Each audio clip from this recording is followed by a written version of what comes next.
तो बच्चों अब हम लोग पढ़ने जा रहे हैं जो हमारा चैप्टर चल रहा था बेसिक साइंस इंजीनियरिंग में फ्लूइड स्टैटिक्स। तो उसकी मैंने थ्योरी आपको कंप्लीट करा दी। अब हम लोग उसके क्वेश्चन देख लेते हैं कि फ्लूइड स्टैटिक्स से कैसे कैसे क्वेश्चन पूछे जा सकते हैं।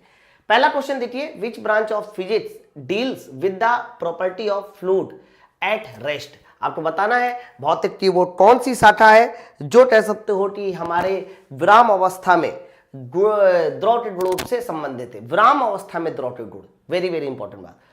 अब आप ये बताओ, अगर द्रव विराम अवस्था में है, अगर द्रव विराम अवस्था में है, बताइए कौन सी शाखा इन्वॉल्व होगी। अरे देखो, प्रकाशिकी का मतलब होता है ऑप्टिक्स। ऑप्टिक्स में तो हम लोग लाइट पढ़ते हैं, द्रव के बारे में पढ़ते नहीं।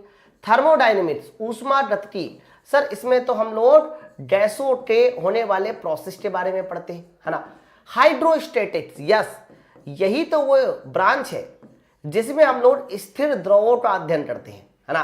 तो जब भी कभी स्थिर द्रव के अध्ययन की बात की जाती है तो आपका आंसर जाएगा हाइड्रोस्टैटिक के साथ, ऑप्शन नंबर सी के साथ। नेक्स्ट क्वेश्चन देखिए, लालटेन की बत्ती में मिट्टी का तेल किस कारण ऊपर उठता है। ये जितने भी ऊपर उठने वाले और नीचे गिरने वाले प्रोसेस होते हैं ये एक ही वजह से होते हैं, उस वजह का नाम होता है टेसिटात्व। और टेसिटात्व को इंग्लिश में क्या बोलते हैं सर? टेसिटात्व को इंग्लिश में बोलते हैं कैपिलरी।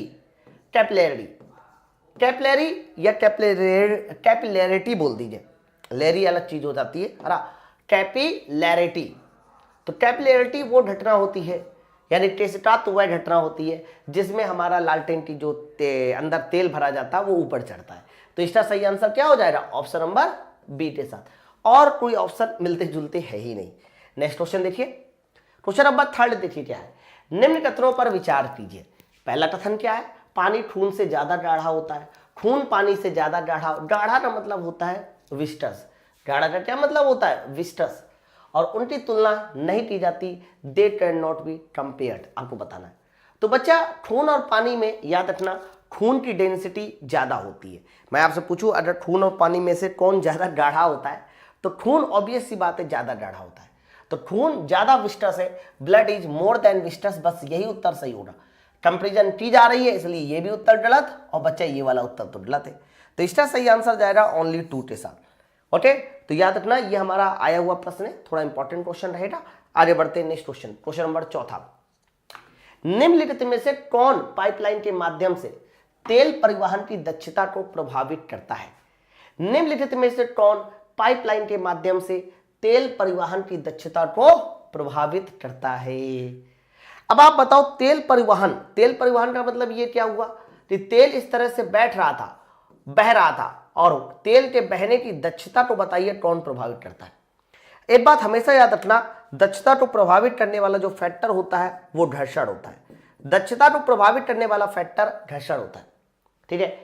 तो आपको मैं बता दूं, तेलों में या लिक्विड में जो घर्षण आता है उस घर्षण का ही नाम होता है विस्कोसिटी, श्यानता। याद रखना, द्रवों में आने वाला जो घर्षण होता है सर, उस घर्षण का नाम क्या होता है सर? द्रव में आने वाले घर्षण को विस्कोसिटी कहते हैं। ऑप्शन नंबर सी के साथ जाएगा, श्यानता के साथ जाएगा। नेक्स्ट क्वेश्चन जो आगे बढ़ते हैं, द्रव का चिपचिपापन, चिपचिपापन, गाढ़ापन या विस्कोसिटी के नाम से भी जाना जाता है। कि बताइए, द्रवों में जो विस्कोसिटी होती है वो तापमान पर कैसे निर्भर करती है? अब याद करो लेक्चर, देखो बहुत सारी चीजें मैंने थ्योरी में बता रखी। अब 2 बातें हैं, या तो मैं उन सब चीजों को दोबारा से बताऊं या तो आपकी नोट्स तैयार होनी चाहिए, है कि नहीं। तो आप नोट्स तैयार करके रखिए, वो ज्यादा बेटर रहेगा आप लोगों के लिए। तो याद रखना, जब भी कभी द्रव के बारे में बात की जाती है तो द्रवों में जब भी कभी हम टेम्परेचर को बढ़ाते हैं तो हमेशा याद रखना उसकी विस्कोसिटी घट जाती है। द्रवों में जब भी कभी हम टेम्परेचर को बढ़ाते हैं तो सर उसकी विस्कोसिटी घट जाती है। Very very important.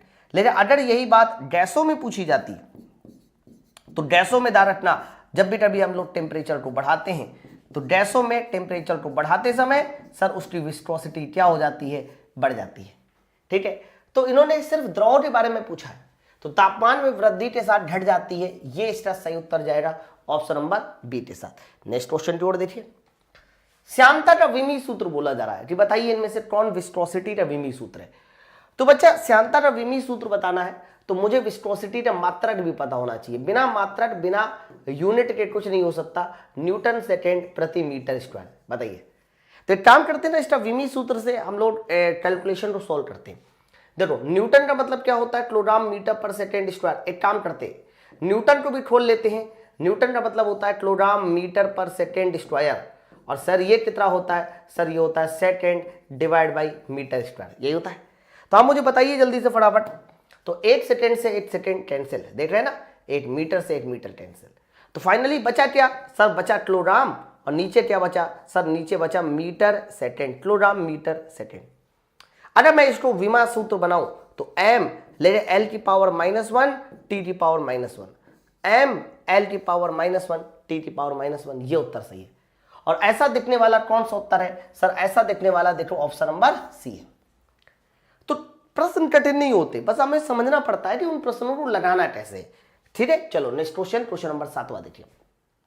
टेस्टा नली में ऊपर उठने वाले द्रव का भार किसके द्वारा संतुलित होता है?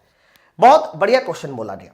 बताइए टेस्टा नली में यानी टेसिटात्व में, अब आपको टेसिटात्व की घटना पता होना चाहिए। सर टेसिटात्व में क्या होता है, सर टेसिटात्व में क्या होता है, सबसे पहले एक द्रव भरा होता है, फिर आपको ऊपर से क्या करनी होती है सर, ऊपर से एक टेस्ट नली डुबोनी होती है, ये टेस्ट नली। और जैसे जैसे कह सकते हो सर, जैसे जैसे ये टेस्ट नली डुबोई जाती है तो द्रव ऊपर चढ़ जाता है, परंतु ये जो द्रव ऊपर चढ़ता है ना, ये किसके द्वारा बैलेंस किया जाता है? तो ये बैलेंस किया जाता है जो हमारा पृष्ठ तनाव होता है, उस पृष्ठ तनाव की वजह से जो बल काम करता है, उस बल के वर्टिकल कंपोनेंट से।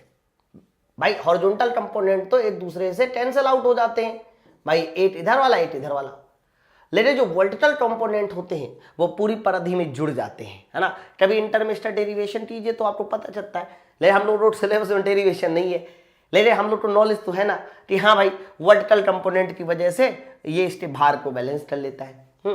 तो इसका आंसर क्या होगा, द फ्रैक्शन, नहीं फ्रैक्शन की वजह से गलत है, वायुमंडलीय दाब गलत है।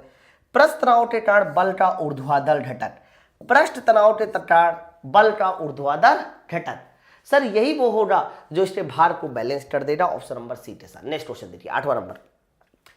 एक छोटे व्यास की नली में, एक छोटे व्यास की नली में कैपिलरी राइज या डिप्रेशन होता है, बिल्कुल एकदम सही बात है। कोई भी छोटे व्यास की नली ले लीजिए, उसमें कैपिलरी राइज होगा या डिप्रेशन होता है, और इन्होंने आगे बोला है पहला ऑप्शन व्यास के सीधे समानुपाती, पृष्ठ तनाव के व्युत्क्रमानुपाती, पृष्ठ तनाव के सीधे समानुपाती, व्यास के व्युत्क्रमानुपाती। देखो कितना प्यारा सवाल है, हर जगह से मैंने क्वेश्चन उठाए, विश्वास मानिए।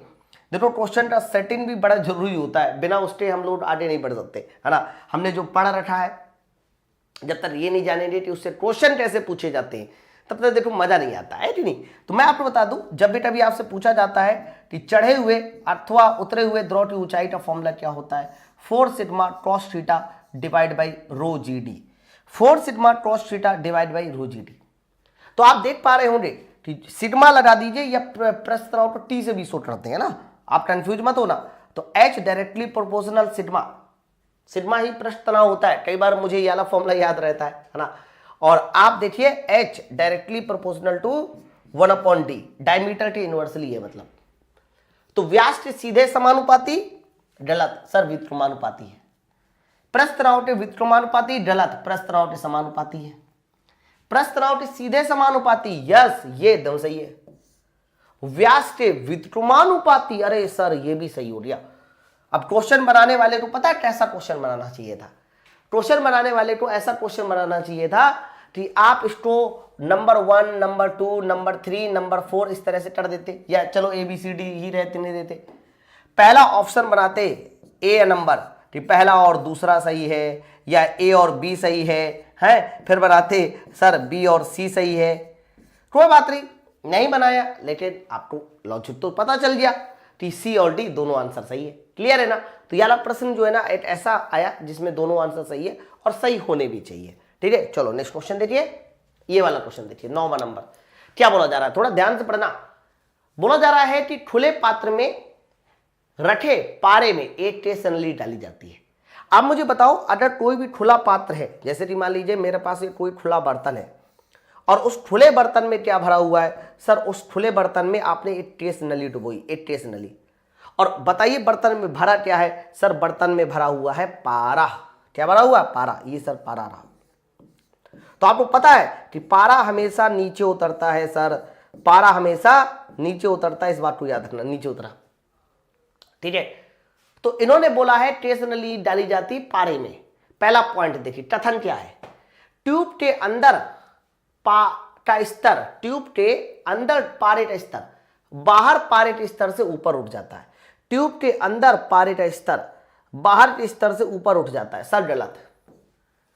ट्यूब के अंदर का स्तर बाहर के स्तर से देखो नीचे है, ऊपर नहीं उठा, पहला गलत है। दूसरा देखिए, पारे के अणुओं के बीच ससंजन बल पारे और कांच के आसंजन बल से अधिक होता है, एकदम सही बात है। देखो, पारे के अणुओं के बीच जो ससंजन बल होगा वो पारे की डेंसिटी की वजह से आएगा, सुनो ध्यान से, और पारे और कांच के बीच आसंजन बल वो कांच की डेंसिटी की वजह से आएगा। तो आप मुझे बताइए, पारा और कांच में से किसकी डेंसिटी ज्यादा? कहना पारे की डेंसिटी ज्यादा होती है, इसलिए पारे का आकर्षण बल ज्यादा होगा, और इन्होंने यही बात बोली है। इसका मतलब ये स्टेटमेंट सही है। तो इसका अर्थ क्या हुआ कि कथन सही, कथन गलत है और रीजन सही है। A is false but R is true, option number D. समझो बात को, है ना? बहुत अच्छा सवाल था, option number D. Next question देखिए, हवा के संबंध में पानी का आयतन प्रत्यास्था गुणांक क्या होता है ना? कितने गुना होता है? देखो ये क्वेश्चन थोड़ा इंपॉर्टेंट है, इसको थोड़ा ध्यान से सुनना, कायदे के साथ, एकदम कायदे के साथ। देखो, जब भी कभी आपसे ये पूछा जाता है कि सर मैं हवा और पानी की टेम्परेचर कर रहा हूं, बहुत ध्यान सुनना, क्योंकि ये क्वेश्चन एक बार नहीं कई बार पूछा गया है और बच्चे गलती कर देते हैं ना। तो मैं आपसे पूछूं हवा और पानी की बात कर रहा हूं, तो बताइए आप इन दोनों में से दोनों को अगर किसी कंटेनर में ले जाके दबाया जाए तो कौन ज्यादा दबेगा? कहना हवा और पानी में से सर हवा ज्यादा दबती है, हवा ज्यादा दबती है। इसीलिए यही लिए कॉम्प्रेसिबिलिटी जब भी बात की जाएगी, कॉम्प्रेसिबिलिटी की बात की जाएगी तो एयर की कॉम्प्रेसिबिलिटी ज्यादा होती है, लेकिन पानी की कॉम्प्रेसिबिलिटी कम होती है। कॉम्प्रेसिबिलिटी के लिए ये सही है। बट अगर हम लोग बात करें बल्क मॉडुलस की, आयतन प्रत्यास्था गुणांक की, तो याद करो मैंने आपको बताया था कि जो बल्क मॉडुलस होता है या कॉम्प्रेसिबिलिटी होती है, वो कॉम्प्रेसिबिलिटी जो होती है सर वो बल्क मॉडुलस के इनवर्सली प्रोपोर्शनल होती है। कॉम्प्रेसिबिलिटी बल्क मॉडुलस के इनवर्सली प्रोपोर्शनल होती है, उल्टी होती है। तो अगर कॉम्प्रेसिबिलिटी एयर की ज्यादा है तो कंफर्म जो बल्क मॉडुलस होगा सर वो एयर का कम होगा और बल्क मॉडुलस पानी का ज्यादा होगा। बताइए, ऐसा बोल सकते हैं? तो इन्होंने ये क्या बोला, इन्होंने बोला हवा के संबंध में पानी का आयतन प्रत्यास्था गुणांक होता है the bulk modulus of water with respect to air. Water का बल्क मॉडुलस पानी के सापेक्ष कितना होता है? पहला आंसर है 500, 8000, 10,000, 20,000, गुने में पूछा जा रहा है। अब मैं आपको एक डेटा भी याद दिलाता हूं, ध्यान से सुनना। जब भी कभी पानी का बल्क मॉडुलस पूछा जाए कितना होता है, सर पानी का बल्क मॉडुलस होता है 2 × 10⁶ किलो पास्कल। ये पानी का बल्क मॉडुलस होता है। और हवा का बल्क मॉडुलस पूछा जाए तो सिर्फ 100 किलो पास्कल देता। तो हवा का बल्क मॉडुलस 100 किलो पास्कल, पानी का 2 × 10⁶। कितने गुना है? अगर कोई पूछे कितने गुना है तो 2 × 10⁶ ये 100 है। कितने गुना है तो आपको साफ साफ पता चल रहा होगा सर ये 20,000 गुना है, 20,000 गुना है। तो एक बात हमेशा याद रखना, पानी का बल्क मॉडुलस हवा के सापेक्ष 20,000 गुना ज्यादा होता है। कितने गुना ज्यादा होता है? 20,000 गुना ज्यादा होता है। मैंने वैल्यू भी रखकर आपको बता दिया कि देखो भाई ये वैल्यू है ना। चलिए क्वेश्चन नंबर 11 की ओर बढ़ते हैं। 11वां एक नन्ना सा न्यूमेरिकल है, सॉल्व हो जाएगा, कोई बात नहीं। प्रशांत महासागर की औसत गहराई 4000 मीटर है, कोई बात नहीं। यदि जल का आयतन प्रत्यास्था गुणांक इन्होंने दिया है तो समुद्र के तल पर आयतन मापी तनाव ज्ञात कीजिए। आयतन मापी तनाव का मतलब क्या है सर? वैल्यूमेट्रिक स्ट्रेन। हिंदी थोड़ा इसकी सही कर लेना, यहां पर हिंदी में लिखा होना चाहिए था आयतन विकृति ज्ञात कीजिए। हिंदी में लिखा होना चाहिए था आयतन विकृति ज्ञात कीजिए, आयतन विकृति ज्ञात कीजिए। ओके, तो जब भी कभी तुम्हें बल्क मॉडुलस दिया जाए और तुमसे आयतन विकृति पूछी जाए तो एकदम आसान है। देखो कैसे याद करो, मैंने आपको बताया था कि बल्क मॉडुलस के बराबर होता है ऊपर प्रेशर में परिवर्तन और नीचे सर नीचे तो डेल्टा V/V होता है। बट डेल्टा V/V क्या है सर? ना डेल्टा V/V आयतन विकृति है। तो बल्क मॉडुलस के 2 × 10⁹ दिया है, देख लो। आयतन विकृति मुझे निकालना है लेकिन प्रेशर नहीं पता, तो प्रेशर यहां से निकाल लो। 4000 मीटर की गहराई है तो प्रेशर में जो परिवर्तन हो जाएगा या वहां पर जो प्रेशर हो जाएगा सर वो निकाला जाएगा ρGH की मदद से। ठीक है, चलो वैल्यू पुट कीजिए। तो बल्क मॉडुलस का मान कितना है, 2×10⁹ देख लो। प्रेशर में परिवर्तन रो जी एच, लेकिन रो का मान कितना है, क्योंकि पानी है, प्रशांत महासागर है भाई, प्रशांत महासागर में तो पानी भरा हो रहा, तो रो का मान कितना हो जाएगा सर 10⁻³ हो जाएगा। जी का मान कितना हो जाएगा 10 हो जाएगा। एच का मान कितना हो रहा है ना, एच का मान है 4000 चेट्रीजन। और रही बात आयतन विकृति की, आयतन विकृति ईवी मुझे निकालना है। अब तो कुछ बचा ही नहीं ना सवाल में, देखो कैसे कहना 3 4 5 6 7 7 जीरो कैंसिल सर, 2 से ये 2 बार कैंसिल, 7 जीरो कैंसिल है तो 10⁻² बचेगा, तो ईवी बराबर हो जाएगा 2/10⁻²। भाई नीचे आएगा ना 10⁻², और 2/10⁻² कितना होता है सर, 2/10⁻² होता है 2×10⁻−2, 2×10⁻−2, यही तुम्हारी आयतन विकृति है। ऑप्शन नंबर 8 है साहब, कठिन नहीं है। आप इस प्रश्न को बिल्कुल भी कठिन नहीं कहना, अगर आपने कठिन कह दिया तो समझ लेना धोखा हो जाएगा। चलिए नेक्स्ट क्वेश्चन देखिए, निम्नलिखित में से किसके डिजाइन के लिए आर्किमिडीज सिद्धांत का प्रयोग किया जाता है। पहले आप मुझे बताइए आर्किमिडीज सिद्धांत ने क्या कहा था। सर आर्किमिडीज वो साइंटिस्ट थे जिन्होंने लॉ ऑफ फ्लोटिंग दिए थे, तैरने के सिद्धांत दिए थे। तो भैया तैरा जाता है तो इनमें से वो देख लो ऑब्जेक्ट जो तैरने के काम में आता है। क्या ट्रक कभी तैरता है बताओ, कार तक कभी तैरती है, हवाई जहाज कभी तैरता है? तो इसका आंसर जाएगा पनडुब्बी के साथ ऑप्शन नंबर सी। हाँ अगर ये बर्नौली थ्योरम पूछता तो मैं फिर हवाई जहाज लगाता, ठीक है।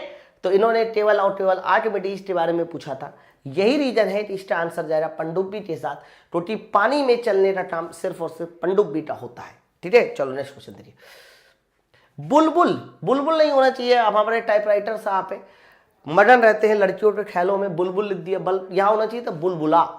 हाँ बुलबुला, फुब्बारा जिसको बोलते हैं, बुलबुल फुब्बारा नहीं, बुलबुला यानी बबल। तो बुलबुल के अंदर का दाब डेल्टा पी है, आदित्य दाब, और बुलबुल की त्रिज्या के संबंध में क्या रिलेशन बताना है। तो याद करो जब मैंने आपको बताया था कि अगर कोई आपसे पूछे कि बुलबुले के अंदर बताइए, बुलबुले के अंदर जो हमारा आदित्य दाब होता है डेल्टा पी होता है, उसका फॉर्मूला क्या है, तो कहना बुलबुले के अंदर आदित्य दाब डेल्टा पी का बच्चा फॉर्मूला होता है 4T/R। देख लो ये हमारा फॉर्मूला होता है। तो यहां से साफ साफ पता चल रहा है कि जो भी हमारा आदित्य दाब होगा वो त्रिज्या के इनवर्सली प्रोपोर्शनल है। आदित्य दाब जो है वो त्रिज्या के इनवर्सली प्रोपोर्शनल है, ऑप्शन नंबर बी के साथ जाएगा। अब इनको बराबर नहीं लिखना चाहिए था, इन्होंने बराबर लिखा है ना, तो थोड़ी सी गलती है, सुधार इनको करना चाहिए था, यहाँ पर प्रोपोर्शनल रेशन लगाना चाहिए था, लेकिन और कोई ऑप्शन नहीं है, तो हमारी मजबूरी थी उसको सही करना, ठीक है। चलो आगे देखिए 14 नंबर क्या, साबुन के घोल का प्रस्थ तनाव इतना है 8 सेंटीमीटर व्यास, देखो व्यास 8 सेंटीमीटर बच्चा, तो रेडियस कितनी हो जाएगी सर, रेडियस हो जाएगी 0.5 सेंटीमीटर। लेकिन सेंटीमीटर को भी मीटर बना लो, 10⁻⁻² से मल्टीप्लाई कर दो, तो ये तुम्हारा पता चल गया रेडियस, ठीक है। अब इन्होंने क्या क्या है, बुलबुले के दाब आदित्य दाब बताइए, दाब आदित्य होगा मतलब आदित्य दाब बताना है। तो बुलबुले के अंदर जो आदित्य दाब डेल्टा पी बराबर फॉर्मूला होता है वो होता है 4T/R। सर सरफेस टेंशन कितना है, कहना सरफेस टेंशन है 25×10⁻³ ध्यान से एकदम सुनना। सर रेडियस कितनी है, सर रेडियस अब देखो 0.5×10⁻² है, गलत नहीं होगा अगर मैं इसको 5×10⁻³ कर दूं। थोड़े थोड़े कन्वर्जन आप लोगों को एकदम रटे हुए होने चाहिए, आप खुद मुझे बताओ 0.5×10⁻² को 5×10⁻³ नहीं लिख सकते क्या, लिख सकते हैं है ना। तो कहना इससे लिखने से एक फायदा ये हो गया, ये मेरा पूरा कैंसिल, ओके। 5 पंचे 25, 5 बार और 5 चौको 20, यानी 20 पास्कल इस सवाल का सही उत्तर हो जाएगा 20 पास्कल के साथ, ऑप्शन नंबर बी के साथ। कितना आसान सवाल है, ठीक है। चलो आगे देखिए, ये न्यूमेरिकल था एक प्रकार का, ये सवाल थोड़ा बढ़िया और इसमें बच्चे गलती भी करते हैं अक्सर। समान त्रिज्या वाले पानी की 1000 बूंद मिलकर, सर समान त्रिज्या वाली पानी की 1000 बूंद मिलकर एक बड़ी बूंद बनाती है, बहुत अच्छी बात रही। समान त्रिज्या वाली पानी की 1000 बूंद मिलकर एक बड़ी बूंद बनाती है ना। फिर लिखा है अंतिम पृष्ठ ऊर्जा और प्रारंभिक पृष्ठ ऊर्जा का अनुपात बताइए। तो मैं आपको पहले बता दूं कि जो भी पृष्ठ ऊर्जा होती है, अगर मैं आपसे पूछूं पृष्ठ ऊर्जा का फॉर्मूला क्या है, तो कहना अगर मैं पूछूं कि बताइए सर पृष्ठ ऊर्जा का फॉर्मूला क्या है, तो कहना पृष्ठ ऊर्जा निकालने का फॉर्मूला E बराबर फॉर्मूला होता है सरफेस टेंशन इनटू एरिया। बताइए होता है ना। इसका मतलब पृष्ठ ऊर्जा किसके समानुपाती है, कहना एरिया के समानुपाती है। समझो, तो पृष्ठ ऊर्जा का अनुपात मुझे चाहिए, एरिया का अनुपात चाहिए।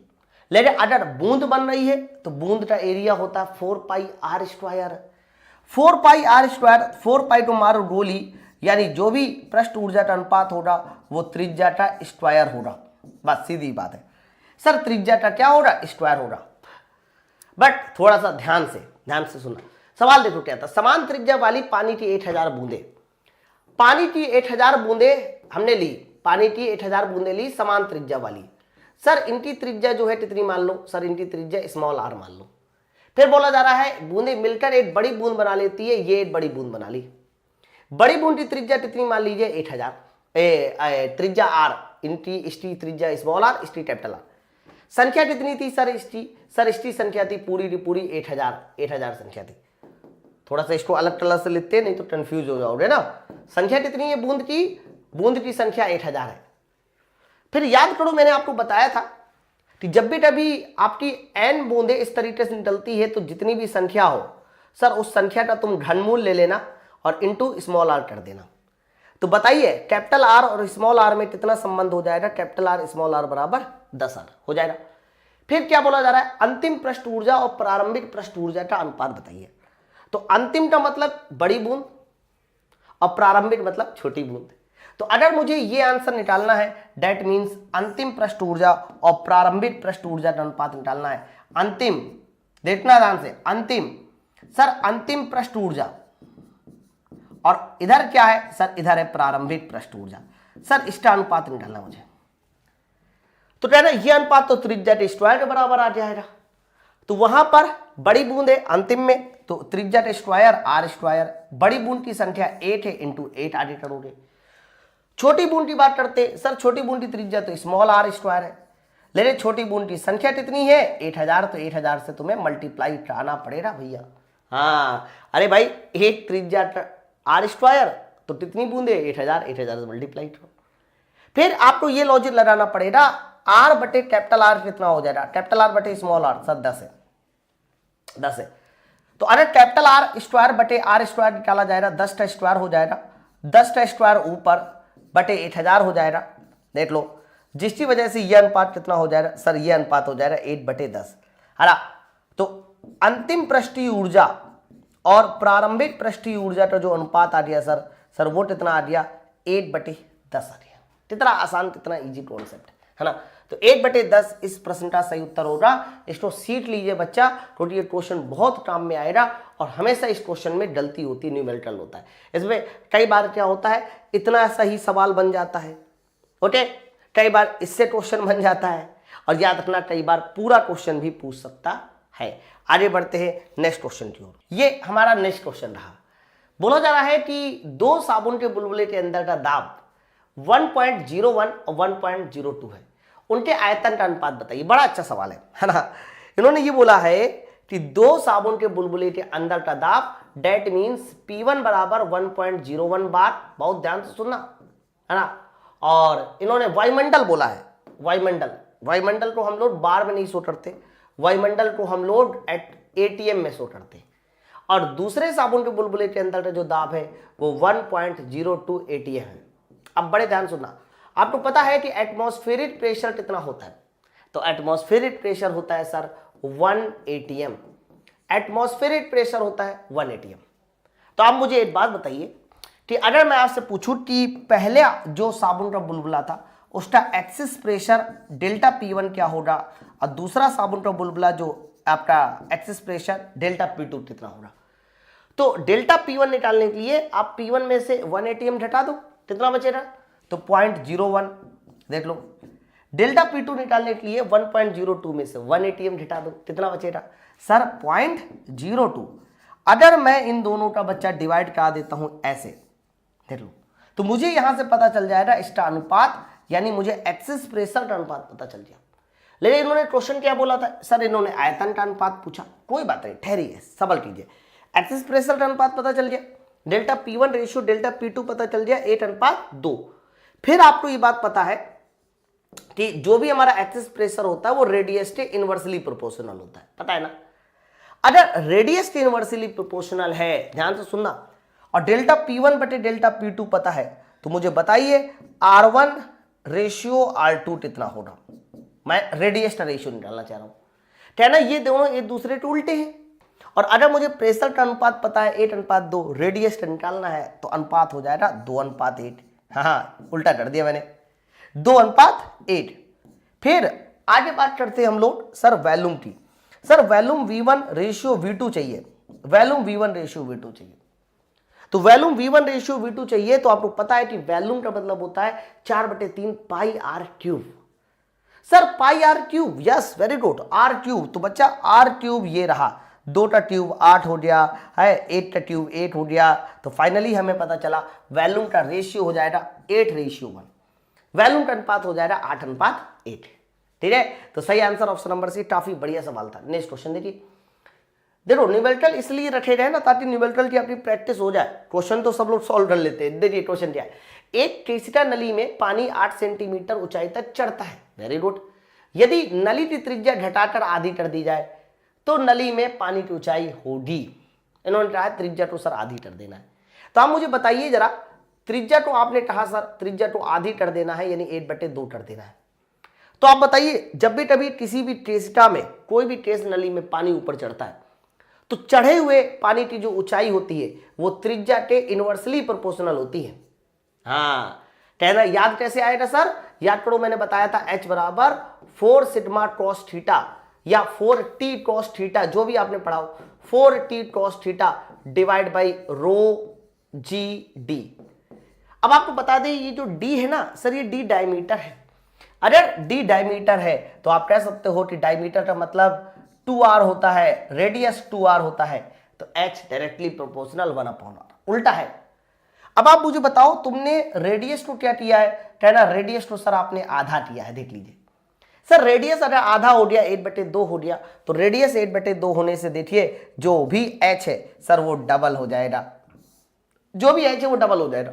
तो आप मुझे बताइए अगर पहले h 8 सेंटीमीटर था तो बाद में h कितना हो जाएगा, डबल कर दीजिए, और 8 का डबल कितना होता है सर, 8 का डबल 16 सेंटीमीटर होता है। इसका सही आंसर 16 सेंटीमीटर होगा। एकदम इजी कॉन्सेप्ट, आगे बढ़िए। अरे वाह, ये सवाल भी थोड़ा बढ़िया है, थोड़ा ध्यान से लगा, नहीं तो ये इसमें सबसे ज्यादा कंफ्यूजन होती है। पारे की 2 छोटी बूंदें, पारे की 2 छोटे बूंदें परस्पर मिलकर एक बड़ी बूंद बनाती है।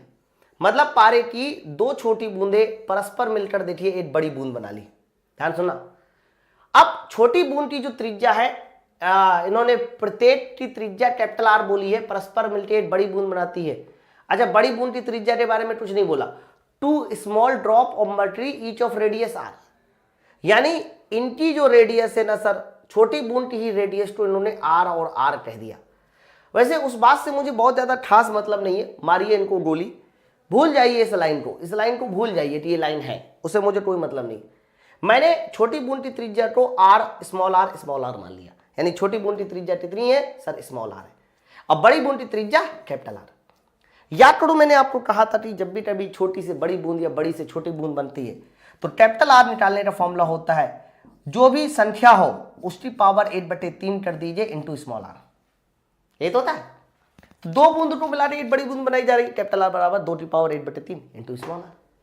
फिर इन्होंने क्या बोला है, प्रारंभिक तथा अंतिम पृष्ठीय ऊर्जा का अनुपात बताइए। पहले प्रारंभिक है बाद में अंतिम है। देखो इससे पहले मैंने आपको एक सवाल बोला था, पूछा था, सॉल्व कराया था बच्चा, ये वाला जो सवाल था ये वाला, इसमें अंतिम था बटे प्रारंभिक, तो अंतिम बटे प्रारंभिक किया था। इन्होंने क्या पूछा इस बार सर, इन्होंने इस बार पूछा है प्रारंभिक बटे अंतिम। ये सब बातें ध्यान रखना पड़ो। तो इन्होंने कहा है कि प्रारंभिक पृष्ठीय ऊर्जा ये ऊपर रखिए और अंतिम पृष्ठीय ऊर्जा सर ये नीचे रखिए, प्रारंभिक और अंतिम। बताइए ये अनुपात बताइए कितना होना चाहिए। तो कहना अगर प्रारंभिक बटे अंतिम चाहिए तो प्रारंभिक का मतलब हो जाएगा 2 छोटी बूंदें। और याद करो मैंने कहा था कि जो भी पृष्ठीय ऊर्जा होती है वो त्रिज्या के समानुपाती होती है, वो भी स्क्वायर के, है ना। तो मैं ऐसा कर सकता हूं कि 2 छोटी बूंदें हैं, इसलिए 2 इंटू स्मॉल r स्क्वायर कर दीजिए सर, 8 बड़ी बूंद है इसलिए कैपिटल आर स्क्वायर कर दीजिए सर, ये अनुपात हो रहा। बट अभी खेला खत्म नहीं हुआ, हमें क्या करना है, यहां से 1 2 मान और चाहिए रहे थे। वो मान क्या है सर, आपको स्मॉल आर बटे कैपिटल आर का मान चाहिए रहेगा, या कैपिटल आर का मान उठा के यहां पुट कर दीजिए, स्क्वायर करा दीजिए, नहीं तो यहां पर कैपिटल आर का स्क्वायर करा दीजिए तो 2 की पावर 2/3 होगा इंटू स्मॉल आर स्क्वायर।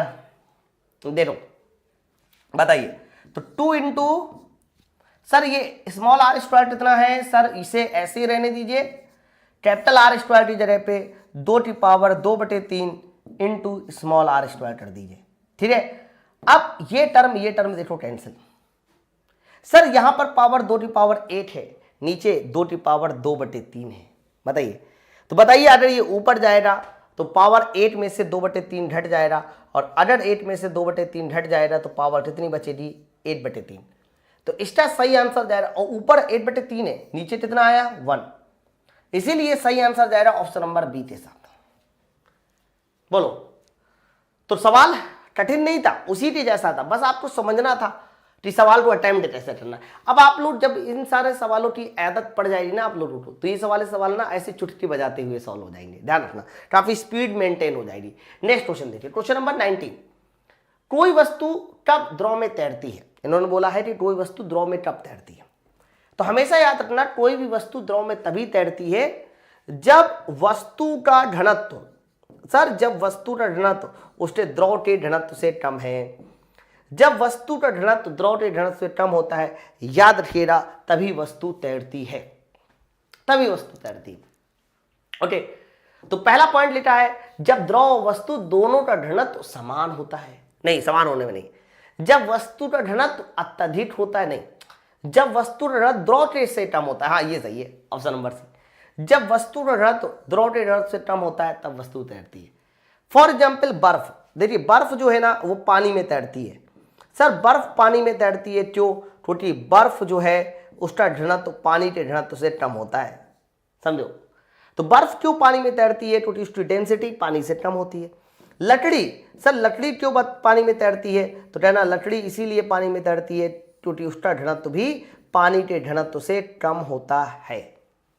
तो सही उत्तर किसके साथ जाएगा, ऑप्शन नंबर सी के साथ जाएगा। नेक्स्ट क्वेश्चन देखिए, 20वां नंबर बताइए क्या कह रहा, the surface tension of liquid.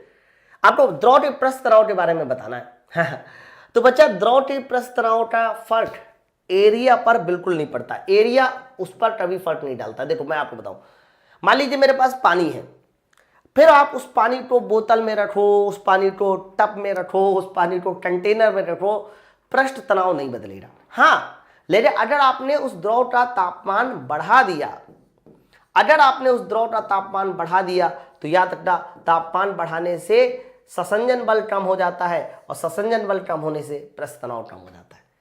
तो द्रव का जो पृष्ठ तनाव है ना वो ताप के साथ बढ़ता है, नहीं सर ताप के साथ घटता है। ये उत्तर सही हो जाएगा ऑप्शन नंबर डी के साथ, है ना। चलो नेक्स्ट क्वेश्चन देखिए, बताइए पृष्ठ तनाव का विमीय सूत्र बताइए, the dimensional formula of surface tension. आप मुझे बताइए dimensional formula of surface tension क्या होता है, आंसर दीजिए। तो कहना जब भी कभी आपसे dimensional formula of surface tension पूछा जाता है कि बताइए dimensional formula of surface tension क्या है, तो आप कहना कि सर सरफेस टेंशन यानी पृष्ठ तनाव, इसका अगर मैं मात्रक या फॉर्मूला ही पहले देख लीजिए, इसका फॉर्मूला होता है F/L, force divide by length. Sir यही इसका फॉर्मूला है F/L, ये फॉर्मूला। सर अगर मैं F की बात करता हूं न्यूटन प्रति मीटर, सर न्यूटन का मतलब क्या है, न्यूटन का मतलब है mL/t-2 ये, और नीचे मीटर, मीटर का मतलब है L। आप अगर इनको फाइनली देखिए, थोड़ा सा अपनी दिव्य दृष्टि लगाइए, फिर लगाने के बाद मुझे पता चलेगा। L से L कैंसिल कर दीजिए सर, और L से L कैंसिल कर देने के बाद देखिए जो भी हमारा आंसर आएगा वो mt⁻²आ जाएगा। mt⁻² यानी L⁻0 हो जाएगा, ये सही आंसर है option number B. Next question देखिए, एसआई पद्धति में पृष्ठ तनाव का मात्रक बताइए। तो भाई मेरे एसआई पद्धति में अगर मैं सरफेस टेंशन का मात्रक की बात करता हूं तो न्यूटन प्रति मीटर तो देखो होता है, याद करो मैंने ये भी कहा था कि न्यूटन प्रति मीटर को हम लोग जूल प्रति मीटर स्क्वायर भी लिख सकते हैं। भाई ऊपर नीचे मीटर मीटर से मल्टीप्लाई कर दो, जिसकी वजह से कह सकते हो इसका जो आंसर जाएगा वो ऑप्शन नंबर सी के साथ जाएगा। दोनों हमारे ए और बी, जूल प्रति मीटर स्क्वायर बोलो या जूल प्रति वर्ग मीटर बोलो, बात तो बराबर है ना। चलिए option number C. Next question देखिए, the spherical shape of rain drop, वर्षा की बूंद गोल क्यों होती है? उसका रीजन मैंने बताया था। मान लीजिए वर्षा की कोई भी बूंद जो पहले गोल नहीं थी, ऐसे कोई भी बूंद ये पहले गोल नहीं थी, लेकिन अंदर पानी है और बाहर एयर है। सर अंदर क्या है? सर अंदर पानी है। तो पानी और एयर की जो कॉन्टैक्ट सरफेस है, मैंने आपको क्लियर एकदम एक्सटेंशन दिया था, ये जो कॉन्टैक्ट सरफेस है, इन्हीं सरफेस पे काम करेगा पृष्ठ तनाव। और ये पृष्ठ तनाव की वजह से क्या हो रहा कि अंदर की ओर, चारों तरफ से अंदर की ओर एक ऐसा फोर्स काम करेगा, अंदर की ओर एक ऐसा फोर्स काम करेगा जो इसको मिनिमम आकार में लेके आना चाहेगा। और मिनिमम आकार में लाना चाहेगा तो बच्चा मिनिमम आकार क्या होता है? सर गोल होता है। हालांकि अंदर वाला फोर्स ज्यादा होगा क्यों? क्योंकि पानी की डेंसिटी ज्यादा है तो पानी का अट्रैक्शन भी ज्यादा हो जाएगा। तो मिनिमम फोर्स मतलब एक ऐसा फोर्स लगाएगा जो इसको मिनिमम साइज में लाना चाहेगा। और मिनिमम साइज किसका होता है? सर मिनिमम साइज बूंद का, गोल का होता है या गोले का होता है, आप ऐसा कह सकते हैं। इसीलिए इसका जो शेप हो जाता है सर वो स्फीयर हो जाता है ना। तो ये किसकी वजह से होता है? सर ये पृष्ठ तनाव की वजह से होता है, याद रखिएगा। आगे बढ़ते हैं नेक्स्ट क्वेश्चन, क्वेश्चन नंबर 24। शुद्ध जल तथा स्वच्छ कांच के लिए स्पर्श कोण बताइए। कॉन्टैक्ट एंगल की बात है, मैंने पूरा डिटेल में आपको समझाया था और वहां मैंने बताया भी था कि जब भी कभी आपसे कॉन्टैक्ट एंगल जल और कांच का पूछा जाए, जल और कांच का पूछा जाए तो आपको बताना है 3 से 5 डिग्री। फिर मैंने ये भी कहा था कि कई बार इसको 0 डिग्री भी लोग पढ़ते हैं, कहते हैं, है ना। तो आप 0 डिग्री भी इसको कह सकते हैं। इसका सही आंसर जाएगा ऑप्शन नंबर बी के साथ। 24 का सही उत्तर ऑप्शन नंबर बी होगा, है ना। चलो नेक्स्ट क्वेश्चन देखिए। 8 डिग्री नहीं बताना, 8 डिग्री गलत है। चलिए क्वेश्चन क्या है? 25 नंबर, यदि कोई द्रव किसी ठोस के पृष्ठ को गीला नहीं करता। बहुत अच्छी बात बोली सर, गीला नहीं करता क्या मतलब हुआ?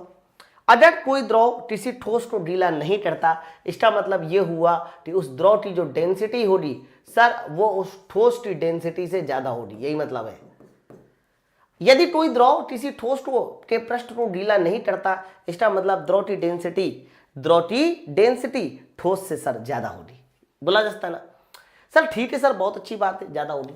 तो उनके बीच स्पर्श कोण क्या होगा? तो बच्चा अगर द्रव की डेंसिटी ज्यादा है तो इसका मतलब पता है क्या है? इसका मतलब द्रव डिप्रेशन में जाएगा। इसका एग्जाम्पल भी ले सकते हैं हम लोग, एग्जाम्पल के तौर पे पारा। और याद करो जब मैंने आपको पारा पढ़ाया था तो मैंने आपको बताया था कि जो Hg होता है ना उसमें कैपिलरी डिप्रेशन होता है, मतलब कैपिलरी जो राइज है वो नहीं होता, कैपिलरी डिप्रेशन होता है। पारा नीचे उतरता है।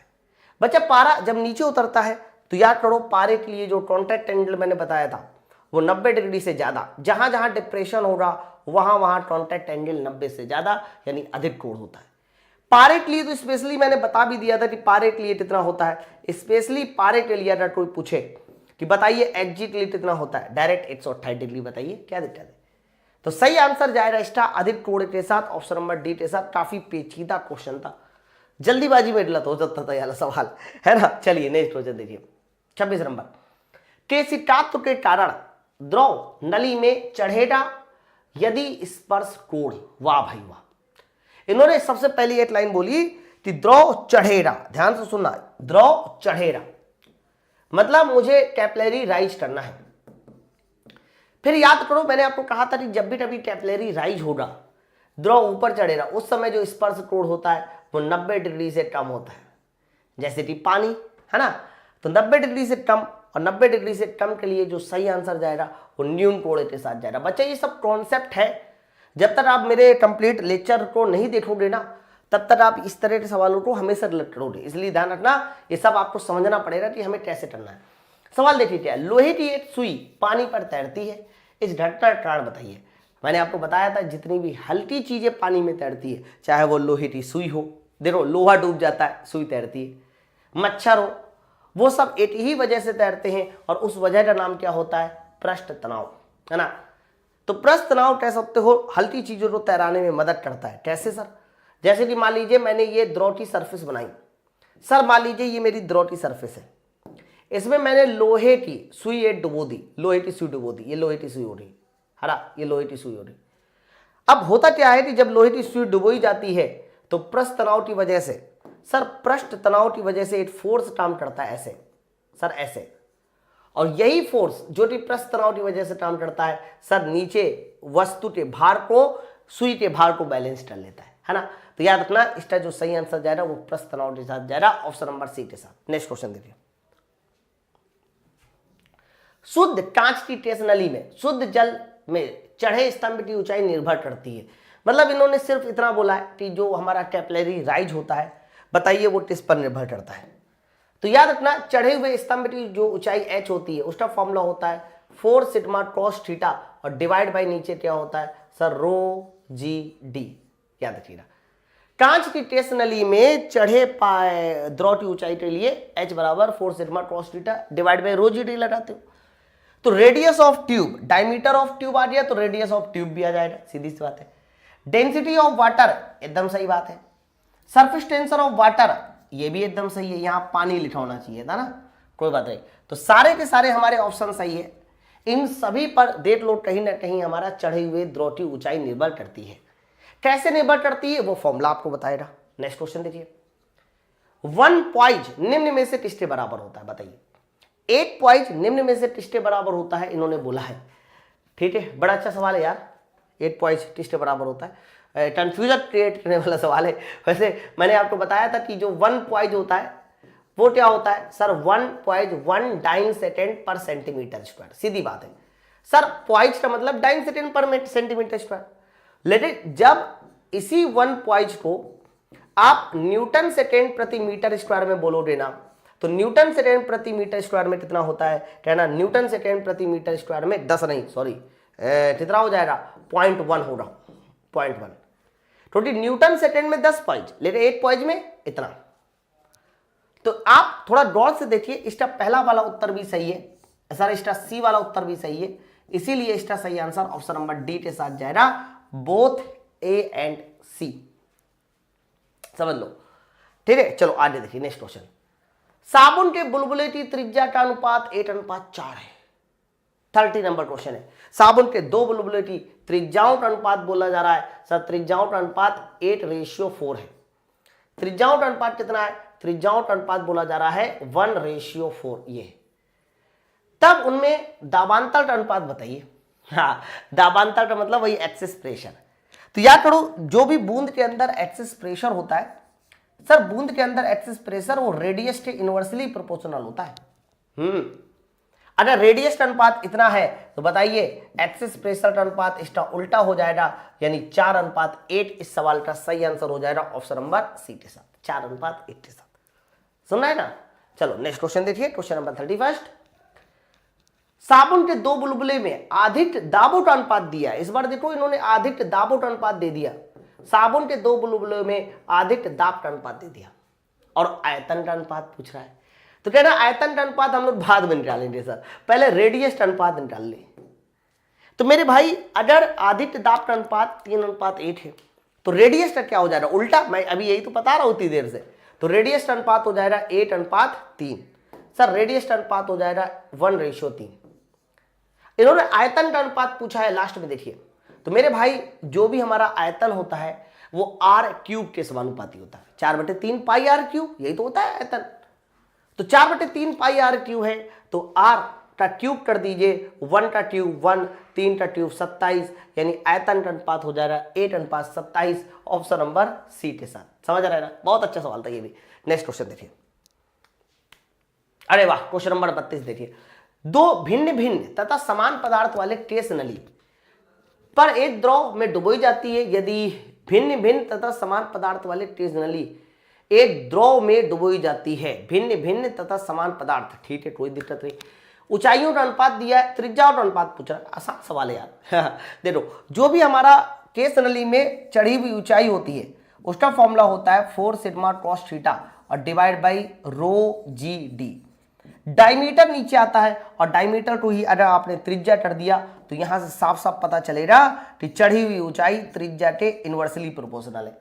भाई डायमीटर को 2r कर दो, तो जैसे 2r करोगे तो साफ साफ पता चलेगा इनवर्सली प्रोपोर्शनल। अब इन्होंने देखो क्या दिया सर, इन्होंने ऊंचाई का अनुपात दे दिया, एच का अनुपात दे दिया।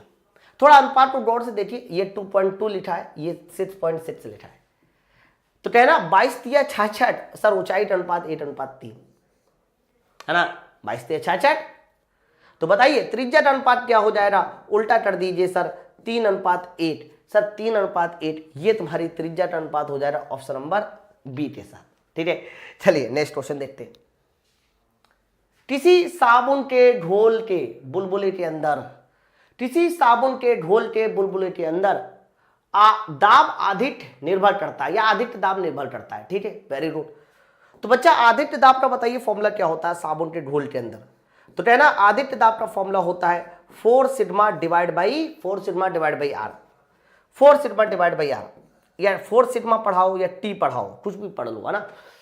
तो साबुन के घोल के प्रस्थ तनाव के ऊपर एकदम सही है, साबुन के त्रिज्या के ऊपर एकदम सही है, सर दोनों सही है। जो भी हमारा आधिक्य दाब है वो इन दोनों पर निर्भर कर रहा है, प्रस्थ तनाव पे भी निर्भर कर रहा है और त्रिज्या पे भी निर्भर कर रहा है। चलिए नेक्स्ट क्वेश्चन देखिए, ये तो सवाल आसान है यार, कुछ तुम भी लगाओ है। सवाल देखिए क्या है, यदि जल में विभिन्न त्रिज्या की तेज नली को डुबोया जाता है तो जल की तेज नलियों में, जल की ऊंचाइयां नलियों में इस प्रकार से होगी, क्या होगी, बहुत ध्यान से सुना। इन्होंने बोला है केस नली का सवाल है, और याद करो केस नली में मैंने साफ साफ बताया था कि जो भी ऊंचाई होती है वो त्रिज्या के इनवर्सली प्रोपोर्शनल होती है, जो भी ऊंचाई होती है त्रिज्या के इनवर्सली प्रोपोर्शनल होती है। तो क्या मैं इसको ऐसा लिख सकता हूं, h इंटू आर, ये उधर भेज दीजिए, बराबर कांस्टेंट। तो चढ़ी हुई ऊंचाई और रेडियस के बीच में ये संबंध है। लेकिन ऑप्शन जो मेरा है, ऑप्शन के अनुसार मैं देखूं तो ऑप्शन के अनुसार मुझे ऑप्शन नंबर बी नजर आ रहा है कि h इंटू आर बराबर कांस्टेंट। नेक्स्ट क्वेश्चन देखिए, बोला जा रहा है कि टेस्टर नली में पारे की सतह आकृति क्या होगी, what will be the shape of the surface of mercury in the capillary tube. तो याद करो मैंने आपको बताया था कि जब भी कभी किसी भी पारे में, मतलब पारे में कोई टेस्ट नली को डुबोते हैं, जैसे कि मान लीजिए पारा है, और पारे में जब भी कभी हम लोग कोई भी टेस्ट नली इस तरह से डुबोते हैं तो होता क्या है कि पारा जो है नीचे उतर आता है, नीचे उतर आता है, उसकी सरफेस ऐसे नजर आती है। पारा नीचे उतर आता है, सरफेस सर ऐसे नजर आती है। ठीक है, तो पारा नीचे उतर आता है और सरफेस ऐसे नजर आती है। मैं थोड़ा सा सरफेस बना भी देता हूं, ये देखिए ऐसे। तो बच्चा ऐसी सरफेस को कहते क्या है, कहना ऐसी सरफेस को बोला जाता है कॉन्वेक्स। तो पारे के केस में जो भी हमारे पास सरफेस नजर आती है वो कॉन्वेक्स नजर आती है। और कॉन्वेक्स का हिंदी में मतलब क्या होता है, उत्तल। कॉन्वेक्स। लेकिन अवतल कब बनती है, तो कहना अवतल बनती है सर पानी के केस में, पानी के केस में। ठीक है, चलिए आगे बढ़ते हैं नेक्स्ट क्वेश्चन की ओर। चलिए तो नेक्स्ट क्वेश्चन आपके सामने स्क्रीन पर 36वां नंबर देखिए क्या बोला जा रहा है कि जल के आर त्रिज्या वाले एक बुलबुले के भीतर अतिरिक्त दाब है जहां वायु प्रस्थ तनाव है। इन्होंने अतिरिक्त दाब यानी एक्सेस प्रेशर पूछा है, लेकिन इसके अंदर बच्चा बुलबुले के अंदर। तो याद करो मैंने आपको बुलबुले के लिए बताया होगा, मान लीजिए मेरे पास ये कोई बुलबुला है, बबल है, तो बबल के अंदर जो एक्सेस प्रेशर होता है डेल्टा पी बराबर होता है सर वो होता है 4t divide by r. 4t divide by r ये तुम्हारा कह सकते हो इसका एक्सेस प्रेशर होता है, इस बात को याद रखिएगा। अब इन्होंने सरफेस टेंशन को क्या बोला है सर, y बोला है, इसीलिए इसका आंसर जाएगा 4y/r के साथ, है ना। तो आसान सवाल था, बहुत ज्यादा टफ क्वेश्चन नहीं था। नेक्स्ट क्वेश्चन की ओर देखिए, यदि तेज नली का व्यास दुगना हो जाए तो नली में पानी का चढ़ाव होगा।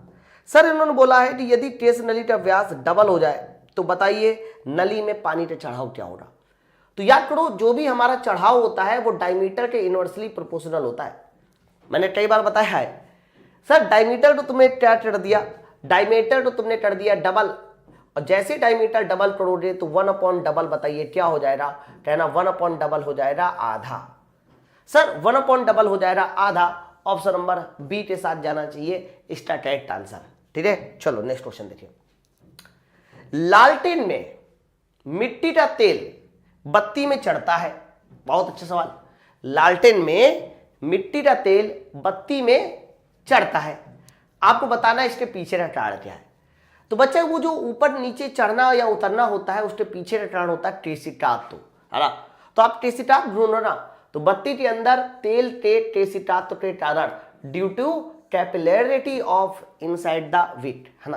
तो इसका सही आंसर ऑप्शन नंबर ए के साथ होगा 38 का सही उत्तर ए। नेक्स्ट क्वेश्चन देखिए, the surface tension of a liquid at its boiling point. बड़ा अच्छा सवाल है। कहा जा रहा है कि जब क्वथनांक होता है, बॉइलिंग पॉइंट होता है, उस पर सरफेस टेंशन बताइए। तो मेरे भाई ये बताओ, अगर मैं बात बॉइलिंग पॉइंट की करता हूं कि बताइए बॉइलिंग पॉइंट पे सरफेस टेंशन क्या होगा, तो कहना बॉइलिंग पॉइंट एक ऐसा पॉइंट होता है जिस पर कोई भी द्रव उबलता है, बॉइल करता है। ध्यान से सुनना, जिस पर कोई भी द्रव बॉइल करता है, कह सकते हो उबलता है, यानी वो हमारा वाष्प में बदल जाता है। और आपको मैंने कई बार बताया है कि गैस का या किसी वाष्प का जो पृष्ठ तनाव होता है, सरफेस टेंशन होता है सर, वो 0 होता है ना। तो जब भी कभी आप लोग किसी भी पानी को, किसी भी द्रव को उबाल कर उसकी वाष्प बना दोगे, वेपर बना दोगे, तो उसका सरफेस टेंशन 0 हो जाता है। तो इसका सही आंसर जाएगा क्वथनांक पर किसी द्रव का पृष्ठ तनाव सर 0 होता है। ठीक है, चलो आगे बढ़ते। The surface tension of a liquid, the surface tension of a liquid at critical temperature is. क्रांतिक तापमान पे किसी द्रव का पृष्ठ तनाव क्या होता है? बच्चा इन्होंने भी क्रांतिक तापमान पूछा, क्रिटिकल टेम्परेचर पूछा है, बहुत आराम से आप बोल सकते हो। अगर मैं बात क्रिटिकल टेम्परेचर की करता हूं तो बताइए क्रिटिकल टेम्परेचर पे द्रव का पृष्ठ तनाव क्या होता है? कहना क्रिटिकल टेम्परेचर वो टेम्परेचर होता है जिस पर कोई भी द्रव वाष्प में बदलता है ना, मतलब कोई भी प्रेशर पे वाष्प में बदल सकता है, तो वो हमारा क्रिटिकल टेम्परेचर होता है। और क्रिटिकल टेम्परेचर पे अगर वाष्प में बदल रहा है तो सर पृष्ठ तनाव कितना हो जाएगा सर? वो 0 हो जाएगा। ऑप्शन नंबर ए के साथ। नेक्स्ट क्वेश्चन देखिए, यदि साबुन के एक बुलबुले की त्रिज्या, यदि साबुन के एक बुलबुले की त्रिज्या दूसरे बुलबुले की त्रिज्या की 4 गुनी है, यदि साबुन के एक बुलबुले की त्रिज्या दूसरे बुलबुले की त्रिज्या की 4 गुनी है, यानी एक की त्रिज्या 4 गुनी है, तो उनमें दाबों का अनुपात बताइए। तो आप मुझे बताओ, साबुन के एक बुलबुले की त्रिज्या यानी दूसरे बुलबुले से 4 गुनी है, तो त्रिज्याओं का अनुपात कितना हो जाएगा सर? त्रिज्याओं का अनुपात हो जाएगा 4:1। ये देखो, यदि साबुन के एक बुलबुले की त्रिज्या दूसरे बुलबुले की त्रिज्या की 4 गुनी है, यानी R1/R2 बराबर 4:1। तो बोला क्या जा रहा है? तो उनके दाबों का अनुपात बताइए। तो आप मुझे बताइए, अगर मैं उनके दाबों का अनुपात डेल्टा P1/डेल्टा P2 पूछूं तो फिर आंसर आपको क्या बताना चाहिए? जल्दी से सोचिए। तो आपके माइंड में जाएगा कि देखो सर, जो एक्सेस प्रेशर होता है ना, वो रेडियस के इनवर्सली प्रोपोर्शनल होता है। ये देखिए, अगर सर रेडियस के इनवर्सली प्रोपोर्शनल है तो रेडियस का अनुपात अगर 4:1 है तो एक्सेस प्रेशर का अनुपात कितना हो जाएगा? 8:4। ये हो जाएगा 8:4। इस सवाल का सही आंसर हो जाएगा ऑप्शन नंबर डी के साथ। नेक्स्ट क्वेश्चन जो बढ़िए, यदि पारे की 2 एक सी बूंदें बड़ी बूंद बनाती है, मतलब पारे की जो 2 बूंदें हैं, अगर मैं उन दोनों बूंदों को आपस में मिला देता हूं तो दोनों बूंदें मिलकर क्या बनाती है सर? एक बड़ी बूंद बनाती है। 2 बूंद मिलकर, पारे की 2 बूंद मिलकर एक बड़ी बूंद बना दी, तो उसका तापमान क्या होगा? तो मैंने इसका एनालिसिस आपको कहा रखा है कि जब 2 बूंदें आपस में मिलकर एक नई बूंद बनाती है तो टेम्परेचर क्या होता है? तो कहना इस कंडीशन में टेम्परेचर बढ़ जाता है। सर इस कंडीशन में टेम्परेचर क्या हो जाता है? बढ़ जाता है। ये मैंने बता रखा है। तो इसका सही आंसर जाएगा टेम्परेचर सर बढ़ जाता है, ऑप्शन नंबर सी के साथ। वेरी वेरी इंपॉर्टेंट क्वेश्चन है। इसका अगर उल्टा पूछा जाता तो उल्टे में कह सकते हैं कि टेम्परेचर क्या हो जाएगा सर? टेम्परेचर घट जाएगा, है ना। फिलहाल अगला क्वेश्चन देखिए, ताप के बढ़ने पर द्रव का स्पर्श कोण होगा। बहुत बढ़िया सवाल कि भाई मेरे, अगर मैंने टेम्परेचर को बढ़ा दिया तो टेम्परेचर को बढ़ा देने के बाद बताइए द्रव का जो स्पर्श कोण है, डेट मीन्स थीटा है, वो क्या होगा? ये क्वेश्चन। अभी सवाल बड़ा प्यारा सवाल है। कैसे प्यारा है मैं बताऊं। देखो, आप सबको एक बात पता होती है कि टेम्परेचर को जब भी कभी बढ़ाते हैं तो उसका जो पृष्ठ तनाव होता है सर, वो पृष्ठ तनाव घट जाता है। सर टेम्परेचर को बढ़ाने से उसका पृष्ठ तनाव घटता है। ये देखिए, टेम्परेचर को बढ़ाने से उसका पृष्ठ तनाव घटता है, ये बात सबको पता है ना। अब मैं आपको बहुत ध्यान से सुनना जो मैं बता रहा हूं। देखो, आपको पता है कि H बराबर क्या होता है सर? H बराबर होता है 4 सिग्मा कॉस थीटा और डिवाइड बाई कितना होता है? रो जी डी। एकदम ध्यान सुनिएगा। अगर मैं सिग्मा का मान पूछूं तो sigma directly proportional 1/cos theta. बहुत ध्यान सुनना। तुमने टेम्परेचर बढ़ाया तो पृष्ठ तनाव क्या हो जाएगा, कम हो जाएगा। पृष्ठ तनाव को हमने टी से शो कर दिया, सिग्मा से नहीं टी से, वहां टी लिखा है ना। तो टेम्परेचर बढ़ाने से पृष्ठ तनाव घट जाता है, ये चीज घट जाती है मेरे भाई। अगर ये चीज घट रही, पृष्ठ तनाव घट गया तो कॉस थीटा बढ़ जाएगा। अब एक बात बताओ, कॉस थीटा बढ़ेगा ना, हाँ, तो कॉस थीटा बढ़ेगा तो थीटा का मान क्या होगा, घटेगा, क्योंकि थीटा और कॉस थीटा उल्टे होते, थीटा बढ़ता है कॉस थीटा घटता है, थीटा घटेगा कॉस थीटा बढ़ेगा। अब याद करो कॉस 0 1 होता है, हाँ, जब थीटा बहुत कम होता है तो कॉस का मान ज्यादा होता है। तो आपने कहा टेम्परेचर बढ़ाने से पृष्ठ तनाव घटा, पृष्ठ तनाव घटा, कॉस थीटा बढ़ा, कॉस थीटा बढ़ा, थीटा घटा, तो स्पर्श कोण क्या हो जाएगा, कहना टेंजेंट एंगल हमारा घट जाएगा। इसका सही आंसर ऑप्शन नंबर ए के साथ जाएगा, 43 option number A. Next question देखिए, which of the following liquid has the highest density. आप बताइए इनमें से सबसे ज्यादा डेंसिटी किसकी होती है। तो आपको ज्यादातर लिक्विड की डेंसिटी पता है, जैसे कि पानी की डेंसिटी कितनी होती है 8000, हरा, तेल की डेंसिटी 850। अच्छा, मैंने ग्लिसरीन की डेंसिटी आपको याद नहीं चाहिए, कोई बात नहीं, लेकिन ध्यान रखना लिक्विड में सबसे ज्यादा डेंसिटी पारे की ही होती है। और पारे की डेंसिटी कितनी होती है, कहना 13600 किलोग्राम प्रति मीटर क्यूब होती है, किलोग्राम प्रति मीटर क्यूब होती है। आगे बढ़िए, what will be the horizontal component of the बॉइंट force. बॉइंट force का हॉरिजॉन्टल कंपोनेंट कितना होना चाहिए।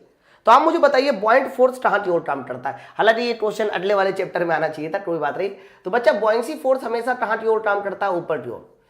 अब एक बात बताओ, कोई फोर्स पूरी तरह से ऊपर की ओर काम कर रहा है तो इसका हॉरिजॉन्टल कंपोनेंट क्या होना चाहिए, हॉरिजॉन्टल कंपोनेंट इसका होना चाहिए 0। देख लो क्यों, क्योंकि सर ये पूरी तरह से ऊपर की ओर काम करता है तो इसका हॉरिजॉन्टल कंपोनेंट हो जाएगा 0, ऑप्शन नंबर सी के साथ।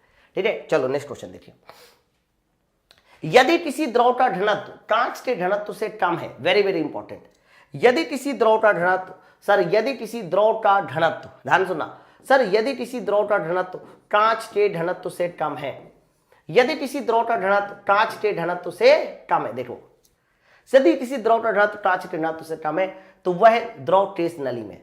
सर द्रव का घनत्व कम है कांच से, एग्जाम्पल के तौर पे पानी, देखो पानी और पारे से लड़ाई और लॉजिट, पानी की डेंसिटी कांच की डेंसिटी से कम होती है ना, क्योंकि पानी की होती है 8000 और कांच की होती है 2500। तो यदि किसी द्रव का घनत्व कांच के घनत्व से कम है तो बताइए द्रव क्या होगा। तो याद करो पानी क्या होता है, सर पानी ऊपर चढ़ता है, इसीलिए इसका सही आंसर जाएगा ऊपर चढ़ने के साथ, ऑप्शन नंबर ए के साथ। बड़ा अच्छा सवाल था ये भी। नेक्स्ट क्वेश्चन देखिए, 47 नंबर, दो छोटी बूंदें मिलकर एक बड़ी बूंद बनाती हैं और ऊर्जा के बारे में बोला जा रहा है, बताइए क्या आंसर से होना चाहिए। अब इसको देखो कैसे लगाते हैं, कहा ही जा रहा है कि जब दो छोटी बूंदें आपस में मिलती है तो क्या बनाती है, सर दो छोटी बूंदें मिलकर एक बड़ी बूंद बनाती है, दो छोटी बूंदें मिलकर एक बड़ी बूंद बनाती है। अगर दो छोटी बूंदें मिलकर एक बड़ी बूंद बनाती है, बहुत ध्यान सुना, तो अगर इसमें बोला जाए कि दो छोटी बूंदें मिलकर एक बड़ी बूंद बनाती है तो आप मुझे बताइए कि इसका एरिया क्या हो जाएगा, कहना एरिया सर सरफेस एरिया घट जाएगा। दो छोटी बूंद बड़ी बूंद बना दी, सर सरफेस एरिया घट जाएगा क्योंकि इनका टोटल सरफेस एरिया ज्यादा होता है, लेकिन जब ये बड़ी बूंद बनाती है सरफेस एरिया घट जाता है। सर एनर्जी भी क्या होगी, एनर्जी घट जाएगी, और एनर्जी अगर घट रही मेरे भाई तो इसका क्या मतलब हुआ, पहले अगर ऊर्जा 100 किलो जूल थी तो बाद में ऊर्जा 80 किलो जूल मान लो। सर एनर्जी घट रही तो बाकी बचा 20 किलो जूल कहां चला गया, कहना है बाकी बचा 20 किलो जूल बाहर निकल जाएगा, और बाहर निकलने का मतलब हो गया कि 20 किलो जूल ऊर्जा मुक्त हो जाएगी, है ना। तो ऊर्जा मुक्त होगी, ऊर्जा मुक्त होगी, तो आंसर इसका जाएगा ऑप्शन नंबर ए के साथ। ऐसे ही इसको आंसर निकालना है, ध्यान रखना इस क्वेश्चन का। 48 नंबर देखिए, तेल की बूंद पानी में डालने पर फैल जाती है, यह घटना किसके कारण है ना।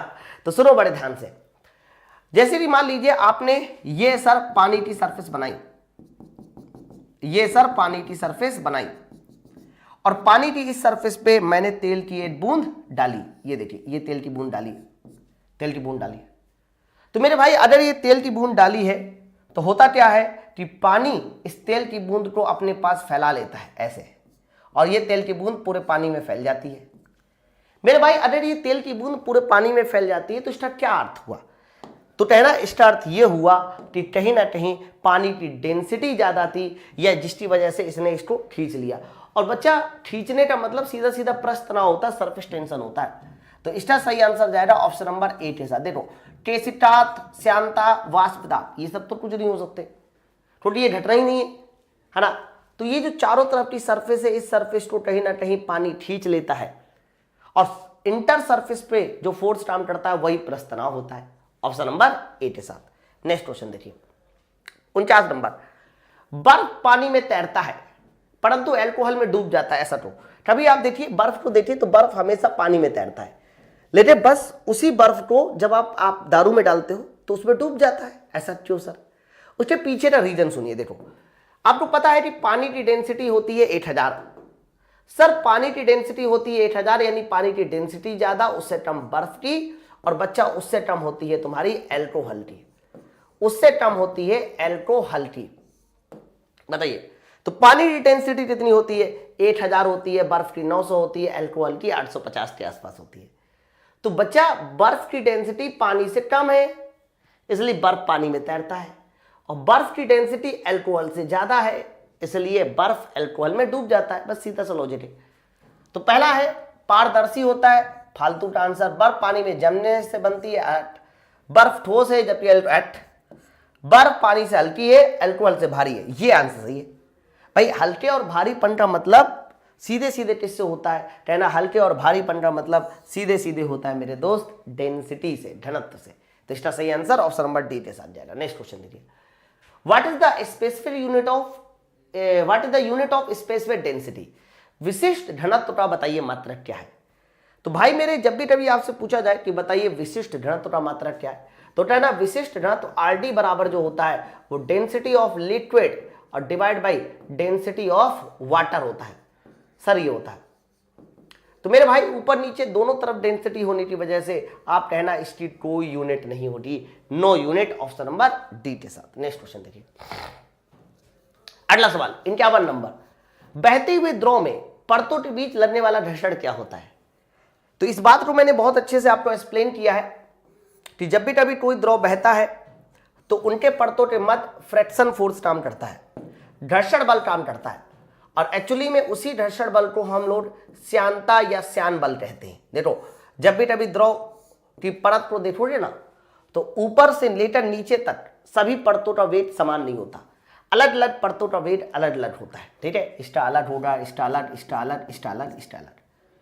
तो जब अलग अलग परतों का वेग अलग अलग है तो आप कह सकते हो कि इनके मध्य में जो घर्षण बल काम करता है वो श्यानता कहलाता है, और श्यानता को इंग्लिश में क्या कहते हैं सर? इसे बोला जाता है विस्कोसिटी। विस्कोसिटी।